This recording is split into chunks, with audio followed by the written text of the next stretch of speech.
Hello ನಮಸ್ತೆ everyone. ನಾನು ಸಾಬುದಾನಿ ಅಂದರೆ ಸಬ್ಬಕ್ಕಿ ಪಾಯಸ ಅಂದ್ರೂ ಅನ್ಬೋದು. ಇದು ಸಾಬುದಾನಿ ಖೀರ್ ಅಂತ ಮಾಡ್ತೀವಿ ಉತ್ತರ ಕರ್ನಾಟಕದಲ್ಲಿ. ಚಪಾತಿ ಮತ್ತು ಪೂರಿ ಜೊತೆ ಸೂಪರಾಗಿರುತ್ತೆ. ಒಂದು ಕಪ್ಪು ಮೊದಲೇ ಒಂದು ಹಾಫ್ ಆನ್ ಅವರ್ ಮುಂಚೆನೇ ಒಂದು ಕಪ್ಪಿಲ್ಲ, ನಿಮ್ಗೆ ಎಷ್ಟು ಬೇಕಾಗುತ್ತೋ ಅಷ್ಟು ಹಾಫ್ ಆನ್ ಅವರ್ ಮುಂಚೆ ನೆನೆಯಿಡಿ. ಮತ್ತು ನಾನು ಇಟ್ಟು ಕಲಿಸಿದ್ದೀನಿ. ನನ್ನ ಮಕ್ಕಳು ಸ್ಕೂಲಿಂದ ಬರೋಷ್ಟರಲ್ಲೇ ಸಾಬುದಾನಿ ಖೀರ್ ಮಾಡಮ್ಮ ಅಂತ ಹೇಳಿದ್ರು, ಅದಕ್ಕೋಸ್ಕರನೇ ನೋಡಿ ನೆಂದೈತೆ ಸಾಬುದಾನಿ. ನಾನೀಗ ನೀರು ಹಾಕ್ತಾಯಿದ್ದೀನಿ. ಒಂದು ಪಾತ್ರೆಯಲ್ಲಿ ನೀರು ಹಾಕಿ ಒಂದೆರಡು ಏಲಕ್ಕಿ ತೊಗೊತಾ ಇದ್ದೀನಿ. ಏಲಕ್ಕಿ ಎರಡು ಜಜ್ಕೊತಾ ಇದ್ದೀನಿ. ಮಿಕ್ಸಿಲಿ ಹಾಕಿದರೆ ಸ್ಮೆಲ್ಲು ಅಷ್ಟೇನು ಬರಲ್ಲ, ಅದಕ್ಕೋಸ್ಕರನೇ ಕುಟ್ಕೊತಾ ಇದ್ದೀನಿ. ಸಣ್ಣದಾಗಿ ಸಣ್ಣ ಚೆನ್ನಾಗಿ ಕುಟ್ಕೊಳ್ಳಿ. ನೋಡಿ ಸಾಬುದಾನಿ ಈ ಥರ ನೆಂದಿರಬೇಕು. ಅದು ನೀರು ಬೈಸಿರಿ, ಒಂದು 2-3 ಸಾರಿ ತೊಳಿರಿ.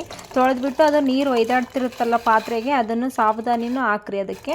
ಅದು ಲೋ ಫ್ಲೇಮಲ್ಲಿಡಿ, ಜಾಸ್ತಿ ಜೋರಾಗಿ ಉರಿಸ್ಬೇಡಿ ಒಲೆ. ಈ ಥರ ಲೋ ಫ್ಲೇಮಲ್ಲಿಟ್ಟು ಚೆನ್ನಾಗಿ ಸ್ಪೂನ್ ತೊಗೊಂಡು ಕಲಿಸ್ತಾ ಇರಿ.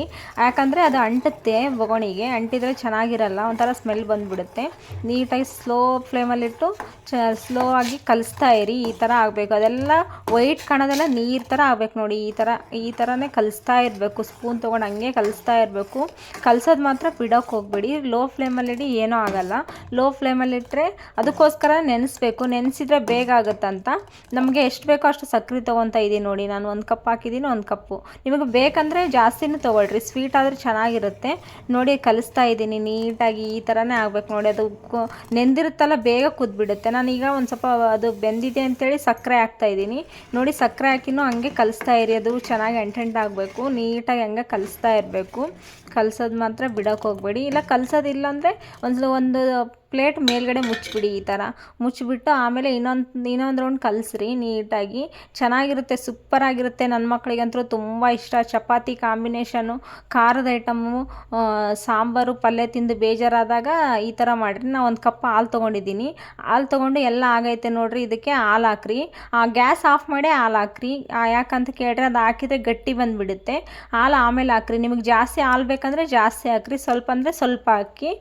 ಆಮೇಲೆ ಈಗ ನೋಡಿ ಏಲಕ್ಕಿನೂ ಈಗ ಹಾಕ್ತಾಯಿದ್ದೀನಿ, ಮೇಲೆ ಉದುರಿಸ್ತಾ ಇದ್ದೀನಿ ಏಲಕ್ಕಿ. ನಿಮಗೆ ಎಷ್ಟು ಬೇಕು, ಜಾಸ್ತಿ ಏಲಕ್ಕಿ ತಿನ್ನೋರು ಜಾಸ್ತಿ ಹಾಕ್ಕೊಳ್ಳಿ. ಅದಕ್ಕೆ ಎಷ್ಟು ಬೇಕು ಅಷ್ಟು ಅನ್ನೋರು ಹಾಕ್ರಿ. ನೋಡಿ ನಂದು ಆಗೈತೆ, ಖೀರ್ ಆಗೈತೆ. ನನ್ನ ಮಕ್ಕಳು ಬರೋಷ್ಟರಲ್ಲೇ ಎಲ್ಲ ರೆಡಿ ಆಗಿಬಿಡುತ್ತೆ. ಮಕ್ಕಳಿಗಂತೂ ತುಂಬ ಇಷ್ಟ ಆಗುತ್ತೆ. ನೋಡಿ ಇಷ್ಟೆಲ್ಲ ಅಡುಗೆ ಮಾಡಿರ್ತೀನಿ ಮಕ್ಕಳು ಬರೋಷ್ಟರಲ್ಲೇ. ಚಪಾತಿನೂ ಆಗೈತೆ, ಖೀರ್ ಆಗೈತೆ, ಎಲ್ಲ ಆಗೈತೆ. ಪ್ಲೇಟ್ ಎಲ್ಲ ಚಪಾತಿ ಹಾಕ್ಕೊಂಡು ರೆಡಿ ಮಾಡ್ಕೊತಾ ಇದ್ದೀನಿ ನೋಡಿ. ಈಸಿ ಆ್ಯಂಡ್ ಟೇಸ್ಟಿ, ಸುಲಭವಾಗಿ ಮಾಡುವಂಥ ಸಾಬುದಾನಿ ಖೀರು. ಒಬ್ಬೊಬ್ಬರು ಸಬ್ಬಕ್ಕಿ ಖೀರ್ ಅಂತಾರೆ ಒಬ್ಬೊಬ್ಬರ ಕಡೆ. ನಮ್ಮ ಉತ್ತರ ಕರ್ನಾಟಕದಲ್ಲಂತೂ ತುಂಬ ಫೇಮಸ್ಸು. ನಾವು ಯಾರಾದರೂ ನೆಂಟರು ಫಸ್ಟಿಗೆ ಮನೆಗೆ ಬಂದಿರಿದಾಗ ಈ ಥರ ಸ್ವೀಟ್ ಮಾಡ್ತೀವಿ, ಇಲ್ಲ ಶಾವಿಗೆ ಬೇಯಿಸಿತೀವಿ. ಈ ಥರ ನಮ್ಮ ಕಡೆ ತುಂಬ ಸ್ಪೆಷಲಾಗಿ ಮಾಡ್ತೀವಿ. ನೋಡಿ ರೆಡಿಯಾಗಿದೆ. ಈಸಿ ಆ್ಯಂಡ್ ಟೇಸ್ಟಿ, ಸುಲಭವಾಗಿ ಮಾಡುವಂಥ ಸಾಬುದಾನಿ ಖೀರು. ಇಷ್ಟ ಆದರೆ ಲೈಕ್ ಮಾಡಿ, ಫಾಲೋ ಮಾಡಿ. ಧನ್ಯವಾದಗಳು ಫ್ರೆಂಡ್ಸ್.